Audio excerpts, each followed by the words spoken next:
दोस्तों, आपका मेरे चैनल में स्वागत है। इससे पहले मैं ये वीडियो चालू करूंगा, आप मेरे चैनल को सब्सक्राइब और इस वीडियो को लाइक कर दीजिए ताकि आपके पास मेरी और भी वीडियो पहुंचे। तो आज हम इस वीडियो में HTML कलर्स और HTML स्टाइल CSS के बारे में पढ़ेंगे। तो इसमें HTML कलर्स में हमारे 3 टाइप के होते हैं, जैसे हमें 3 चॉइसेस मिलते हैं, 100 फॉर्मेट होते हैं जो हम आगे डिस्कस करने वाले हैं। उससे पहले मैं आपको दिखाता हूँ कि हमें HTML कलर्स वगैरह कौन कौन से टाइप्स के होते हैं और हम उन्हें कैसे लगाते हैं। तो आप यहाँ पे देख सकते हैं, जैसे अगर आपको इस टाइप का कलर चाहिए तो आपको अपना कलर में ये टमाटो लिखना होगा। अगर आपको ऑरेंज चाहिए तो आपको ऐसा कलर चाहिए तो आपको ऑरेंज लिखना होगा। वॉयलेट चाहिए तो आपको ऐसा लिखना होगा। मैं आपको दिखा देता हूँ, मैं नोटपैड खोल लेता हूँ यहाँ पे।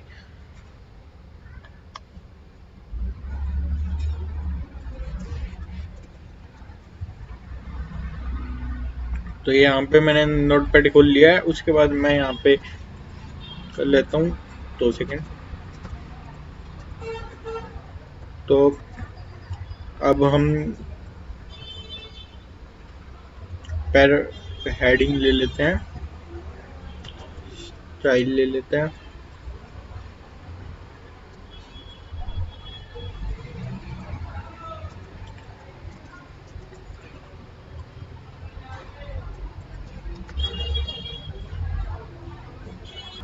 तो दोस्तों यहाँ पे मैं HTML, उसके बाद स्टाइल ले लिया मैंने। उसके बाद हम बैकग्राउंड कलर और जो भी आपको चाहिए, मैंने जैसे वॉयलेट ले रहा हूँ तो वॉयलेट लिख दूंगा यहाँ पे अपना।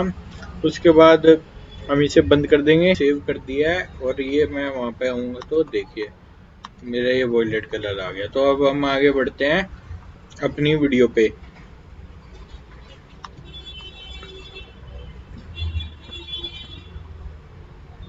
तो अगर आपको इनमें से कोई भी कलर चाहिए, जैसे आपको अगर ये बैकग्राउंड कलर चाहिए तो आपको डोजर ब्लू लिखना होगा, और अगर आपको ग्रे चाहिए तो आपको ग्रे लिखना होगा।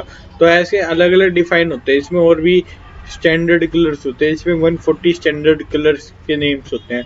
उसके बाद हम आगे बढ़ते हैं अपने टेक्स्ट कलर पर। तो अगर आपको कोई टेक्स्ट कलर देना हो तो आप इसमें HTML में वो भी दे सकते हैं। अगर आपको टेक्स्ट कलर देना है तो मैं आपको दिखा देता हूँ कि हम टेक्स्ट कलर कैसे देंगे। जैसे आप देख सकते हैं, ये तो मैंने लिख रखा है। इसमें मैंने यहाँ पे बैकग्राउंड कलर लिखा था तो ये देखिए ऐसा आ जाता है। अगर मैं सिर्फ ये बैकग्राउंड हटा दूंगा और सिर्फ कलर रहने दूंगा तो ये देखिए मैं सेव कर देता हूँ और ये देखिए हमारा सिर्फ करेक्टर पे आ जाएगा। तो आप देख सकते हैं कि अगर आप बैकग्राउंड कलर लिखेंगे तो वो बैकग्राउंड के पीछे आ जाएगा, और अगर बैकग्राउंड नहीं लिखेंगे तो वो टेक्स्ट पे हो जाएगी कलरिंग। तो अब हम आगे बढ़ते हैं अपने टॉपिक पे। तो इसमें भी आप देख सकते हैं अलग अलग फॉर्मेट की मदद से, जैसे ब्लू, रेड, ग्रीन कुछ भी लगा के, या आपको कोई लाइट चाहिए तो आप जैसे मीडियम, सी स्क्रीन, ग्रीन, डोजर ब्लू और बहुत सारे होते हैं। आप चाहे तो नेट पे देख सकते हैं तो आपको और भी पता चल जाएगा। ये ब्रॉडर कंसेप्ट हो जाएगा अगर मैं आपको सारे कलर बताऊंगा तो अब हम करते हैं कि अगर आपको इस तरह का बॉर्डर बनाना होता है, जैसे आपको इस तरह का बॉर्डर बनाना है तो आप इस तरह का बॉर्डर कैसे बनाए, जैसे आप देख सकते हैं। तो इसमें हम यूज करते हैं, जैसे इसके अंदर दिखा देता हूँ आपको। कुछ ज़्यादा चीज नहीं करना होगा, बस आपको यहाँ पे ये बिल्कुल सेम फॉर्मेट रहेगा। बस आपको यहाँ पे बॉर्डर और सॉलिड लिखना होगा। जैसे मैं लिख के दिखा देता हूँ बॉर्डर। उसके बाद आपको अपने बॉर्डर को कितनी, मतलब उसमें कितना स्पेस देना है। उसके बाद सॉलिड, उसके बाद आपको सॉलिड लिख के यहाँ पे अपना कोई भी कलर लिख लेना है। मैं यहाँ पे ऑरेंज लिख लेता हूँ, तो मैं यहाँ पे सेव कर दूंगा। और उसके बाद हम आएंगे तो ये देखिए, अगर आप देखेंगे कि मैं इसे और बढ़ा दूंगा अपने इसको पिक्स को, तो क्या होगा देखिए मैं दिखाता हूँ आपको। सेव कर दूंगा तो ये देखिए, तो ये हमारी आउटलाइन आप जैसे देख सकते हैं ये हमारी बढ़ चुकी है। तो कि ये जो आउटलाइन है बॉर्डर की, इसको मतलब आपको डार्क करना है, बढ़ाना है तो आपको पिक्स को ज़्यादा देना होगा, और अगर आपको कम करना है तो आपको पिक्स को कम रखना होगा। तो अब हम आगे बढ़ते हैं अपने टॉपिक पे। उसके बाद आता है हमारा कलर वैल्यू। जैसे मैंने आपको बताया था कि हमारे पास 3 तरह की कलर वैल्यू होती है। तो आप देख सकते हैं हमें RGB, हेक्स और HSL दे रखी है 3 वैल्यू। आप देख सकते हैं तीनों का फॉर्मेट कि हम इन्हें कैसे कैसे लिखते हैं। आपने ये तो देखी होगी, जैसे FF, तो हम ये 3 तरीके से आप कलर चेंज कर सकते हैं किसी भी अपने टेक्स्ट का, बैकग्राउंड कलर का और किसी भी चीज़ का। तो हम आगे बढ़ते हैं नीचे टॉपिक पे। तो देखिए ये सारे एग्जांपल हैं कि अगर आपको RGB से करना है तो आपको ऐसे करना है, अगर आप करना है तो आपको ऐसे करना है, और अगर आपको HSL से करना है तो ऐसे करना है। मैं यहाँ पे कॉपी कर लेता हूँ ताकि मेरा टाइम ज़्यादा यूज़ ना हो और आपका टाइम भी ज़्यादा यूज़ ना करूँ मैं। तो मैंने यहाँ पे ये कॉपी कर लिया। तो यहाँ पे मैंने HTML को रहने दिया, तो और यहाँ बस मैंने यहाँ पे बीच में अपना पेस्ट कर दिया और इसे सेव कर दिया। यहाँ पे ब्राउज़र पे जाके Ctrl+R दबा के रीलोड कर दिया। तो आप देख सकते हैं कोई ये हमने कुछ दे नहीं रखा है। तो अगर आप यहाँ पे कुछ लिख देंगे जैसे सब्सक्राइब माई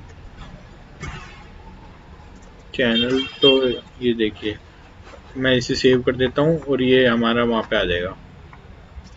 अगर आपको इसका कलर चेंज करना है तो देखिए आपको यहाँ पे वैल्यू चेंज करनी होगी। जैसे मैं यहाँ पे 235 कर दूंगा और यहाँ पे 89 कर दूंगा। तो Ctrl+S करके ये देखिए मेरा डार्क हो गया। तो ऐसी हमारे बहुत सारी वैल्यू होती है। तो अगर मैं इसे यहाँ पे चेंज कर दूंगा, जैसे 41 कर दिया मैंने यहाँ पे, और ये मैंने इसे 235 को 135 कर दिया और इसे सेव कर दिया। तो देखिए अब मेरा कौन सा कलर आएगा, आप देख सकते हैं। तो इसमें आप देख सकते हैं कि आपकी वैल्यू को चेंज करने से तो इसमें बहुत सारी वैल्यू होती है। तो दोस्तों अब हम आगे बढ़ते हैं HTML RGB और HTML RGBA कलर्स। तो इसमें आप देख सकते हैं कि अगर आपको रेड करना है तो आपको ये यूज़ करना होगा, अगर आपको ब्लू करना है तो आपको ये यूज़ करना होगा, और अगर आपको और भी कोई कलर चाहिए तो आपको इसमें चेंज करके जो नीचे डिफाइन है उससे आप वो कलर डिफाइन कर सकते हैं। जनरली हम ये हैक्स यूज़ करते हैं क्योंकि ये इजी होता है यूज़ करने में और ये काफ़ी सॉफ्टवेयर में यूज़ होता है, लेकिन आप कोई भी सॉफ्टवेयर यूज़ कर सकते हैं। तो मैंने जनरली हैक्स के कलर याद रख रखे हैं। तो आप देख सकते हैं इसमें अगर आपको ग्रीन चाहिए तो आपको ये टाइप करनी होगी। तो उसके बाद हम नीचे बढ़ते हैं। अगर आपको इसमें ऐसी शेड चाहिए तो आपको ऐसे लिखेंगे। तो आप देखिए मैं आपको एक एग्जांपल दिखा भी देता हूँ। ये मैं इसे कॉपी कर लेता हूँ। ये हमारे पास पहले से टेक्स्ट था, तो इसे मैं यहाँ पे पेस्ट कर देता हूँ और ये एस कर दूंगा। तो ये देखिए हमारा ये रीलोड करेंगे तो आ गया। अब मैं इसे सेव कर दूंगा और ये देखिए हो गया ना हमारा शेडो कलर। तो अब हम आगे बढ़ते हैं। तो आप देख सकते हैं कि इसमें भी अलग अलग टाइप के होते हैं। तो अगर आप ऐसे लिखेंगे तो आपका ये कलर आ देंगे। तो उसके बाद हम आते हैं हैक्स पे, जो जनरली आपने देखा होगा कई सॉफ्टवेयर में, आप में से कुछ कईयों ने काम भी किया होगा। तो उसमें हम जनरली ये यूज़ करते हैं। इसमें आपका इजी हर एक सॉफ्टवेयर में ये यूज़ होता है। तो आप देख सकते हैं अगर आप ये ऐसे लिखेंगे तो रेड आ जाएगा, अगर आप ऐसे लिखेंगे तो ब्लू आ जाएगा। जैसे मैं आपको एग्जांपल दिखा देता हूँ। अगर आप इसमें लास्ट हमारा FF6F होता है, ये हमारा वाइट कलर के लिए होता है। जैसे मैंने ये सेव कर दिया और देखिए अब मेरा यहाँ पे वाइट कलर आ जाएगा। तो ये देखिए वाइट कलर आ गया। ये ब्राउजर में वाइट कलर ये इसलिए हमारे कुछ शो नहीं हो रहा। अगर मैं इसमें रेड वगैरह कर दूंगा तो मैं आपको रेड कलर वगैरह भी करके दिखा देता हूँ। हम आगे बढ़ते हैं अपने टॉपिक पे। तो आप देख सकते हैं इसमें आपको ये याद रखना होता है कि कौन से कलर का कौन सा है। इनमें से आप तीनों मेथड में से कोई भी जो आपको कोफिशिएंट लगे वो आप याद रख सकते हैं। आपको ज़्यादा कलर याद रखने की जरूरत नहीं होती है। आपको जो मतलब इम्पोर्टेंट लगते हैं जैसे रेड ब्लू या ज़्यादा जनरली यूज़ होते हैं, आपको वो याद रखने होते हैं। बाकी आप कभी भी नेट पे तो देख सकते हैं। तो अगर आपको इसमें शेड वगैरह करना होता है तो आपको ये ऐसे लिखना होगा, मतलब आपको। तो इसमें बहुत सारे टाइप के कलर होते हैं। अगर आप इसमें थोड़ी थोड़ी वैल्यू में चेंज करते रहेंगे तो आपका इसमें डार्क ग्रीन, मतलब लाइट ग्रीन, इसमें हर कुछ होता है। तो अब हम आगे बढ़ते हैं अपने टॉपिक पर। उसके बाद हमारा तीसरा मेथड आता है HSL। तो मैं आपको बता चुका हूँ, इसमें भी वही सेम है कि आप अगर आपको 147 50% और 47% लिखेंगे तो आपका ग्रीन आ जाएगा। अगर आप इसमें 376% 72% लिखेंगे तो पर्पल आ जाएगा। तो ये आपको याद रखना होगा, तभी आप ये कलरिंग कर सकते हैं। मतलब आपको बैकग्राउंड में कलर, वैसे हम हेक्सी यूज करते हैं लेकिन आप कोई भी यूज कर सकते हैं। और आपको, लेकिन जो भी यूज करें आपको उसके मतलब जो आप चाह रहे हैं कलर, उसको आपको याद रखना होगा। तो इसमें आप नेट पे पूरी लिस्ट होगी, आप वो चाहे तो याद भी कर सकते हैं। तो अब मैं आगे बढ़ता हूँ। उसके बाद हम आते हैं HTML स्टाइल CSS पर।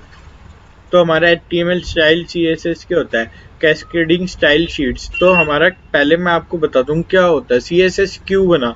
तो CSS इसलिए बना, जैसे मैं आपको दिखाता हूँ कि हम जैसे ये स्टाइल है, अब हमें बार बार ये स्टाइल लिखना पड़ेगा। अब आपको बार बार ये स्टाइल लिखना पड़ेगा तो आप थक जाओगे। तो अब CSS की मदद से हम, जैसे यहाँ पे स्टाइल लिख दूंगा मैं, ठीक है। उसके बाद मैं P को डिफाइन कर दूंगा, ये कर दूंगा मैं, और इसे कलर दे दूंगा अपने P को रेड, और इसे बंद कर दूंगा, ठीक है। तो अब जो भी हमारा, मैं इन सबको P में कर देता हूँ कन्वर्ट, P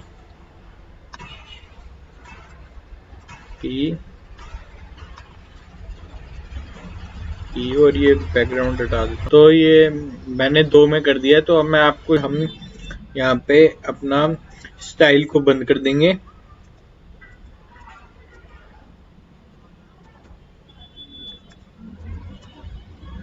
और इसे मैं सेव कर दूंगा। तो मेरा आउटपुट आएगा, देखिए, ये देखिए मेरा आउटपुट ये आ जाएगा। तो इसमें मुझे अब, जैसे मैं यहाँ पे ब्लू कर दूंगा तो मुझे हर जगह स्टाइल लिखने की जरूरत नहीं पड़ेगी। जैसे मैंने यहाँ पे सेव कर दिया और यहाँ पे मैं रीलोड करूंगा तो ये देखिए, तो मुझे हर जगह स्टाइल लिखना पड़ रहा है। तो CS ने ये आसान कर दिया। हम इसमें बैकग्राउंड इमेज कि आप चाहे तो बैकग्राउंड इमेज वो स्टक हो जाए, बिना उसके स्क्रॉल हो जाए, और काफ़ी चीज़ें होगी। तो आप जैसे पढ़ सकते हैं, CSS हमारा जनरली हमारी, जैसे आपको जो आपकी वेबसाइट है वो आपके जो कंप्यूटर में दिख रही है वो फ़ोन में कैसे दिखेगी, या वो इमेज फ़ोन में कैसे दिखेगी, तो CSS उसमें मदद करता है। बैकग्राउंड इमेज लगाने में, आप स्पेसिंग वगैरह में भी यूज़ होता है और बहुत चीज़ों में यूज़ होता है। तो इसका हम आगे कंसेप्ट करेंगे, इसमें ज़्यादा कंसेप्ट नहीं है HTML में, इसका पूरा आगे आएगा लर्न CSS, जो मैं आपको बताऊंगा बिल्कुल बिगिनिंग से एडवांस तक। उसके बाद मैं जावास्क्रिप्ट। तो आप बिल्कुल एडवांस वेबसाइट, थीम्स, और किसी कंपनी में जॉब भी मिल सकती है आपको। तो उसमें बस आपको एक्सपीरियंस और थोड़ा आपको खुद एक्सपीरियंस और वो करना होगा। जो मैं आपको वेबसाइट बनाना भी सिखाऊंगा कि आप CSS जावास्क्रिप्ट से वेबसाइट, थीम्स वगैरह कैसे बनती है और हम कैसे काम करते हैं। तो पहले हम ये कोडिंग सीखेंगे, तो उसके बाद हम इन चीज़ों पे वर्क करेंगे। तो अब आप देख सकते हैं कि हमारे पास 3 CSS होते हैं। इनलाइन होता है, इंटरनल होता है और एक्सटर्नल होता है। तो इनलाइन मैं बता देता हूँ। इनलाइन में क्या होता है कि अगर मैं यहाँ पे स्टाइल कर दूंगा, स्टाइल,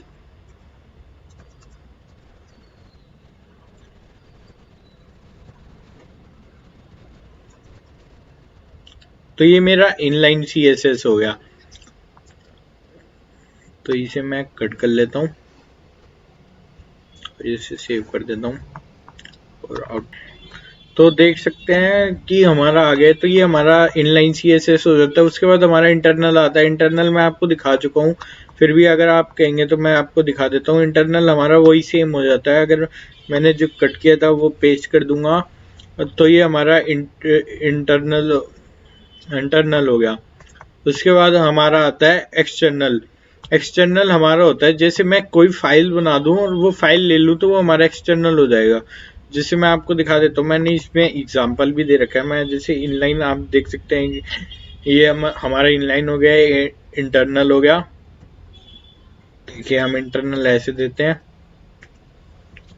इसमें जैसे आपको बॉडी को बैकग्राउंड कलर देना, जैसे मैं दिखा देता हूँ इसका आउटपुट क्या आएगा। जैसे 2 सेकंड, कॉपी कर लिया मैंने।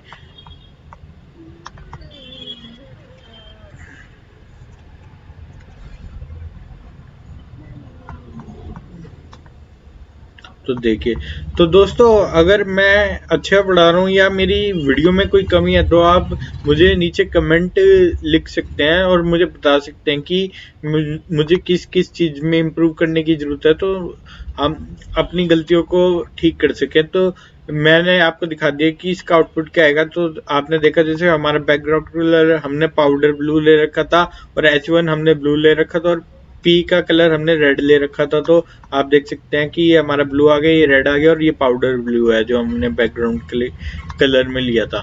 तो अब ये हमने इंटरनल तक बता दिया। तो उसके बाद आता है आपका एक्सटर्नल। तो आप देख सकते हैं एक्सटर्नल में हमने एक CSS फाइल को पहले बनाया और उसे सेव कर दिया। तो अब आप कहेंगे कि हम CSS फाइल कैसे बनाएंगे। CSS फाइल में भी कोई डिफरेंस नहीं होता, बस आपको इसे सेव एज करके, जैसे मैं यहाँ पे इंडेक्स डॉट आप ATM लिखते हैं वहाँ पे आप CSS लिख देंगे तो ये CSS फाइल सेव हो जाएगी आपकी। तो इसमें जैसे मैंने स्टाइल दे दिया तो इसमें मैं ये हटा देता हूँ और इसे सेव कर देता हूँ। मैंने सेव कर दिया। उसके बाद जैसे मैं आप देख सकते हैं कि यहाँ पे पहले आपको ये बताना होता है कि लिंक रेफरेंस तो स्टाइल शीट की मैं स्टाइल शीट ले रहा हूँ।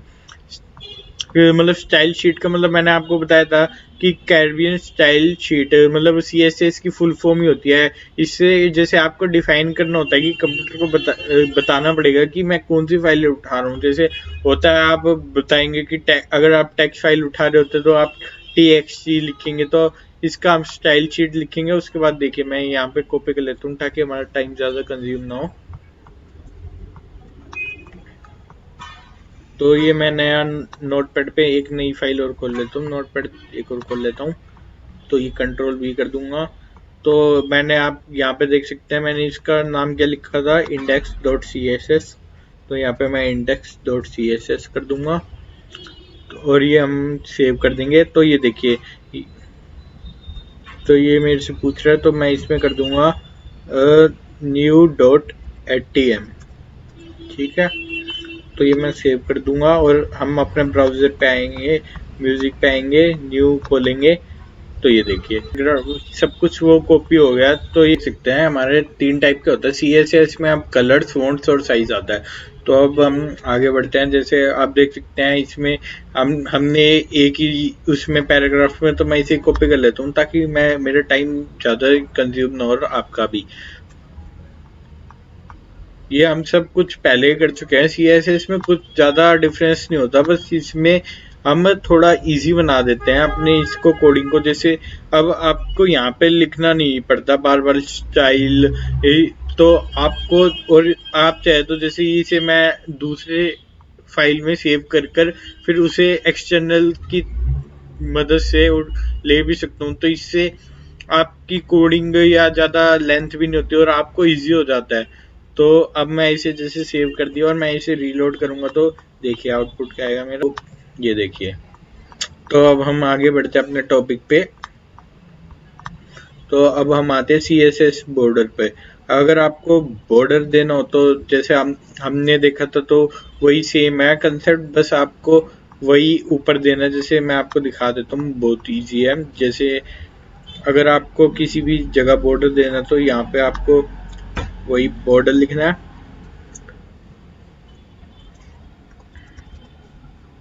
उसको कितनी वो देनी है, मैं 2 पिक्स दे देता हूँ, या आपको क्लियर दिखे इसलिए मैं 5 पिक्स दे देता हूँ।